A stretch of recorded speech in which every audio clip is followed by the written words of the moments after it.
તો રાજ્યમાં કોરોનાના એક્ટિવ કેસ 100 ને પાર થયા છે। 27મી મેની સાંજ સુધીમાં 130 પર આંકડો પહોંચ્યો છે। ગુજરાતમાં હાલ કોરોનાના 130 કેસ એક્ટિવ જોવા મળી રહ્યા છે।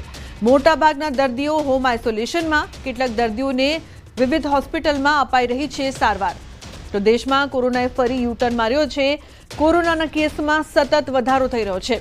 હાલ દેશમાં કોરોનાના એક્ટિવ કેસની સંખ્યા 1000 ને પાર પહોંચી છે, જ્યારે છેલ્લા એક અઠવાડિયામાં કોરોનાના 750થી વધુ કેસ નોંધાયા છે। કોરોનામાં 8 થી 10 લોકોએ જીવ પણ ગુમાવ્યો છે। સૌથી વધુ કેરળ અને મહારાષ્ટ્રમાં કોરોનાના કેસીસ વધી રહ્યા છે। ગુજરાતમાં પણ હાલ કોરોનાના 80 થી વધુ કેસ નોંધાયા છે। એક અઠવાડિયામાં કોરોનાના કેસમાં 3 ગણો વધારો થયો છે।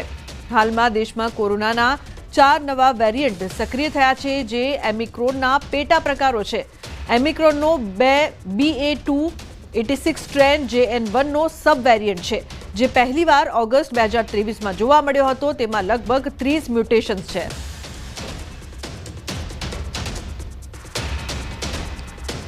તો ફોન લાઈન પર દીપા જોડાયા છે, વધુ ગીતા મહેતા જોડાયા છે ફોન લાઈન પર વધુ માહિતી આપવા માટે। ગીતા, જે પ્રકારથી દેશમાં કોરોનાએ ફરી માથું ઉચક્યું છે, શું વધુ માહિતી પ્રાપ્ત થઈ રહી છે? જી, ન્યૂઝ 18 જે પ્રકારે આરોગ્ય મંત્રી ઋષિકેશ પટેલભાઈ સાથે વાત કરી છે, તેમણે જણાવ્યું છે કે કોરોનાના કેસ ભલે વધી રહ્યા છે, પણ આ જે વેરિયન્ટ છે તે એટલો ભયજનક નથી। આઇસોલેશનમાં રહેવાની સલાહ તેમના દ્વારા આપવામાં આવી છે, પરંતુ રાજ્યમાં કોરોનાના કેસ હાલ એક્ટિવ કેસ 100 ને પાર કરી રહ્યા છે અને 27મી મેની સાંજ સુધીમાં 130 એ આંક પહોંચ્યો છે, ઓફિશિયલી આંકડા જણાવે છે। એટલે હાલ એવું માની શકાય કે ગુજરાતમાં કોરોનાના 130 જેટલા એક્ટિવ કેસ છે, પરંતુ મોટાભાગના દર્દીઓ હોમ આઇસોલેશનમાં છે। કેટલાક દર્દીઓ વિવિધ હોસ્પિટલમાં સારવાર પણ લઈ રહ્યા છે, પણ સ્થિતિ ભયજનક નથી, ચિંતા કરવાની કોઈ જરૂર નથી। આ નોર્મલ જે પ્રકારે વાયરલ ફીવર આવે છે એ પ્રકારની જ આખી ઘટના છે હાલના વેરિયન્ટની। એટલે ચિંતામુક્ત રહેવા જણાવેલ છે। આજની જે કેબિનેટની બેઠક છે તેમાં કોરોનાના કેસો જે વધ્યા છે તેની પણ સમીક્ષા કરવામાં આવી છે અને રાજ્ય દ્વારા તંત્રને એલર્ટ રહેવાની પણ સૂચના આપવામાં આવી છે। જી બિલકુલ ગીતા, આભાર સમગ્ર માહિતી બદલ। તો ચિંતા કરવાની જરૂર નથી, તંત્ર દ્વારા કહેવામાં આવ્યું છે। કોરોનાના વધતા કેસને લઈને ગુજરાતનું આરોગ્ય તંત્ર પણ સતર્ક જોવા મળી રહ્યું છે। સરકારી હોસ્પિટલોમાં કોવિડની સારવાર માટે વિશેષ વ્યવસ્થા કરવામાં આવી રહી છે। કોરોનાના ખાસ વોર્ડ તૈયાર થઈ રહ્યા છે। ઓક્સિજન બેડ, દવાઓનો પૂરતો જથ્થો તેમજ વેન્ટિલેટરની પણ વ્યવસ્થા કરવામાં આવી છે। અમદાવાદ મેડિકલ એસોસિએશનના વાઇસ પ્રેસિડેન્ટે જણાવ્યું છે કે આ વેરિયન્ટ વધુ ગંભીર નથી લાગતો। વેરિયન્ટ ઉપર સરકાર મોનિટરિંગ કરશે। WHOએ નવા વાયરસને VUM એટલે કે વેરિયન્ટ અંડર મોનિટરિંગ જાહેર કર્યો છે।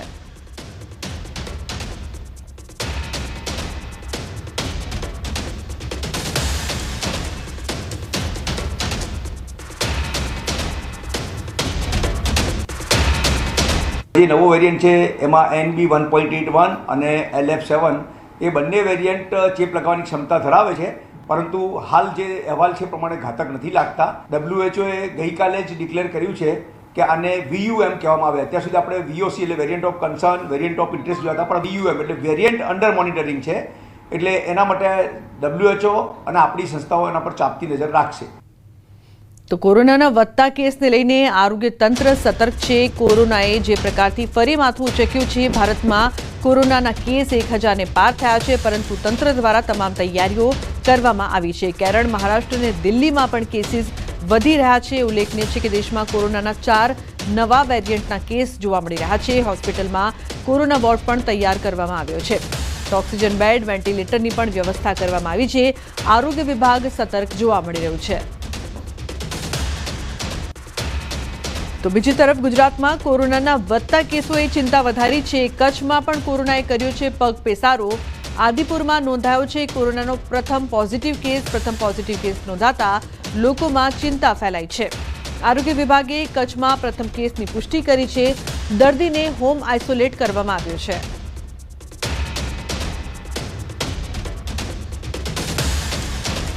તાલુકાની અંદર એક સૌપ્રથમ કેસ કોરોનાનો નોંધાયેલો છે। જે કેસ અત્યારે હોમ આઇસોલેશનમાં છે, એને વધારે કોઈ તકલીફ નથી। અત્યારે જે મોટાભાગના જે કેસો દેખાય છે એ ઇન્ફ્લુએન્ઝા જેવા સિમ્ટમ ધરાવે છે, જેમાં લોકોને ડરવાની જરૂર નથી।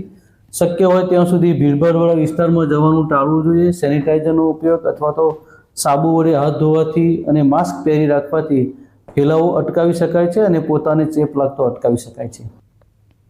તો રાજ્યમાં કોરોનાના કેસ વધી રહ્યા છે ત્યારે બોટાદ જિલ્લા આરોગ્ય વિભાગ પણ એલર્ટ થયું છે. જિલ્લામાં હાલ કોરોનાનો એક પણ એક્ટિવ કેસ નથી, પણ સતર્કતાના ભાગરૂપે જિલ્લાના તમામ હેલ્થ સેન્ટર પર 258 બેડની વ્યવસ્થા કરાઈ છે. જરૂર પડે તો વધુ બેડની વ્યવસ્થાની પણ જિલ્લા આરોગ્ય તંત્રની તૈયારી છે. આરોગ્ય કેન્દ્રોમાં 70 વેન્ટિલેટર સાથે ઓક્સિજન પ્લાન્ટ પણ બનાવાયો છે. પ્રશાસને કોવિડને લઈને બાળકોનું વધુ ધ્યાન રાખવાની અપીલ કરી છે.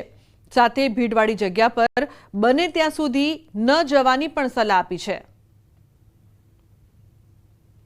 અને અમારી દરેક પીએચસીમાં અને દરેક સીએચસીમાં થઈને અમારા 258 બેડ તૈયાર છે અને 70 વેન્ટિલેટર આપણી પાસે તૈયાર છે. જો પણ કોઈ કેસ જોવા મળશે તો તાત્કાલિક એને સારવાર કરવાની આપણી પૂરેપૂરી તૈયારી છે. મહત્વપૂર્ણ સમાચારની વાત કરીએ તો વિધાનસભાની 2 બેઠકની પેટા ચૂંટણી સાથે ગ્રામ પંચાયતોની ચૂંટણીના પણ વાગી શકે છે ઢોલ. આજે સાંજે રાજ્ય ચૂંટણી પંચ સત્તાવાર જાહેરાત કરશે. ગુજરાતની 8240 ગ્રામ પંચાયતોની ચૂંટણીના ઢોલ વાગ્યા, જ્યાં છેલ્લા 2.5 વર્ષથી વહીવટદારો દ્વારા તાત્કાલિક નિયુક્તિની શાસન ચાલી રહ્યું છે. હવે નવી ચૂંટણીઓ માટે તૈયારી થઈ રહી છે. રાજ્ય ચૂંટણી પંચ આજે સાંજે પત્રકાર પરિષદ બોલાવીને ચૂંટણીનો સત્તાવાર કાર્યક્રમ જાહેર કરશે તેવું અનુમાન છે. બપોરે 3 વાગે થનાર આ જાહેરાત સાથે ગ્રામ્ય ગુજરાતમાં ચૂંટણીનો ઢોલ ઢબૂકશે. પંચાયતી ચૂંટણીઓમાં ઈવીએમનો ઉપયોગ નહીં થાય, બેલેટ પેપર દ્વારા મતદાન થશે, જેના માટે બેલેટ પેપરનું પ્રિન્ટિંગ અને ચૂંટણી માટે જરૂરી સ્ટેશનરી ખરીદવા ટેન્ડર પ્રક્રિયા પણ શરૂ કરવામાં આવી છે. ચોમાસાની ઋતુ શરૂ થવા પહેલા એટલે કે 15 જૂનના અંદર ગુજરાતના મોટા હિસ્સામાં ચૂંટણી પ્રક્રિયા પૂર્ણ કરવાનું આયોજન છે. સંવાદદાતા ગીતા મહેતા જોડાયા છે ફોનલાઈન પર વધુ માહિતી આપવા માટે. ગીતા, જે પ્રકારથી હવે ચૂંટણીના કાર્યક્રમની જાહેરાત થવાની છે, શું વધુ અપડેટ છે આ મામલે? જી, આજે બપોરે 3 વાગે ચૂંટણી પંચ પત્રકાર પરિષદ બોલાવી શકે છે. 8240 જેટલી ગ્રામ પંચાયતોની ચૂંટણીની ઓફિશિયલી ઘોષણા કરી શકે છે અને આ ચૂંટણીની ઘોષણા સાથે તમામ ગ્રામ પંચાયતોમાં આચારસંહિતા લાગુ થઈ જશે. આચારસંહિતા લાગુ થવાની સાથે જ કોઈ પણ નવા વિકાસ કાર્યો કે જેમાં રાજ્ય સરકારની કામગીરીની જાહેરાત થાય તેવી કોઈ પણ વસ્તુનું એલાન નહીં થઈ શકે, એટલે કે કોઈ પણ નવી વાતનું એલાન નહીં થઈ શકે. હાલ છેલ્લા 2.5 વર્ષથી 8240 જેટલી ગ્રામ પંચાયતોમાં વહીવટદારોનું શાસન ચાલી રહ્યું છે, પરંતુ હવે નવી ચૂંટણીની ઘોષણા સાથે આ તમામ વહીવટદારોના શાસનનો ઓફિશિયલી અંત આવશે. જી બિલકુલ ગીતા, આભાર સમગ્ર માહિતી બદલ.